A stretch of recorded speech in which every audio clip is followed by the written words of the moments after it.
નમસ્કાર દર્શક મિત્રો, મારી આ ચેનલમાં આપનું સ્વાગત છે। હું છું આપની સાથે પૂજા પરમાર। આજે વાત કરવી છે ચાંદીપુરા વાયરસની।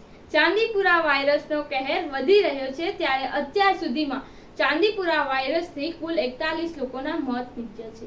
ત્યારે વાત કરીએ ગુજરાતની તો ગુજરાતના 16 જિલ્લામાં ચાંદીપુરા વાયરસના કેસ પોઝિટિવ નોંધાવા લાગ્યા છે। રાજ્યમાં પોઝિટિવ કેસનો આંકડો 23 પહોંચી ગયો છે।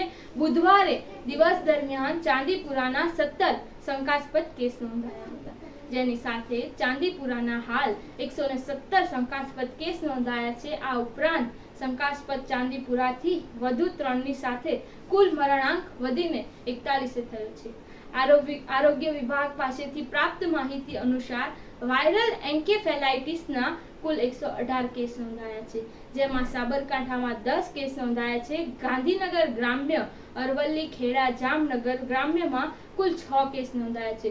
છોટા ઉદેપુર, દાહોદ અને નર્મદા, વડોદરા કોર્પોરેશન, સુરત કોર્પોરેશન, ભરૂચ, મહીસાગરની વાત કરીએ તો ત્યાં અત્યાર સુધીમાં 2 કેસ નોંધાયા છે। મહેસાણાની જો વાત કરીએ તો મહેસાણામાં 7 કેસ નોંધાયા છે। રાજકોટ, મોરબી, બનાસકાંઠામાં અત્યાર સુધીમાં 5 કેસ નોંધાયા છે। રાજકોટ કોર્પોરેશન, સુરેન્દ્રનગરમાં 4 કેસ નોંધાયા છે અને જો અમદાવાદની વાત કરું તો અમદાવાદ કોર્પોરેશનમાં 11 કેસ નોંધાયા છે। પંચમહાલમાં 15, ગાંધીનગર કોર્પોરેશનમાં 3, અમદાવાદ, જામનગર, ભાવનગર, દેવભૂમિ, દ્વારકા, કચ્છમાં 1 જ કેસ નોંધાયો છે। અમદાવાદમાં અસારવા સિવિલ હોસ્પિટલમાં ચાંદીપુરા વાયરસના 2 શંકાસ્પદ દર્દી હાલ સારવાર લઈ રહ્યા છે, જેમાંથી એક દર્દી બનાસકાંઠાનો જ્યારે બીજો દર્દી દહેગામનો છે। 9 સેમ્પલને સિવિલથી પુના મોકલવામાં આવ્યા છે।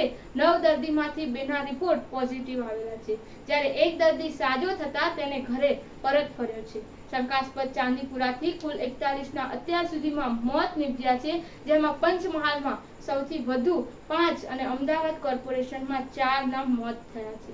ચાંદીપુરાની સ્થિતિનો તાગ મેળવવા કેન્દ્રીય આરોગ્યની ટીમ હાલ સાબરકાંઠામાં છે।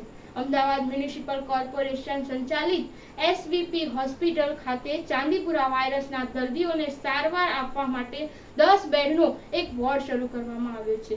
જરૂર જણાશે તો એલજી હોસ્પિટલમાં પણ વોર્ડ શરૂ કરવામાં આવશે। વધી રહેલા ચાંદીપુરા વાયરસથી પોતાના બાળકને ગંદકીથી બચાવો। જો એક નાના મચ્છરમાંથી આટલો મોટો વાયરસ ઉદ્ભવ થાય છે અને એ વાયરસથી જ અત્યાર સુધીમાં જે બાળકોના મોત થાય છે, તેથી સરકાર દ્વારા સૂચનાઓ આપવામાં આવી રહી છે કે ગંદકીને દૂર કરો, તેમજ સરકાર દ્વારા અત્યારે હાલમાં ઠેર ઠેર મચ્છરોનો ઉપદ્રવ ના થાય તે માટે અનેક પગલાઓ પણ લેવામાં આવી રહ્યા છે। તો તમારી ઘરની આસપાસ જો ગંદકી દેખાય તો ગંદકીને અવશ્યથી સાફ કરજો અને જો તમારા બાળકને વાયરસની અસર જોવા મળે તો તાત્કાલિક ડોક્ટરની સલાહ જરૂરથી લેજો। નમસ્કાર, આભાર।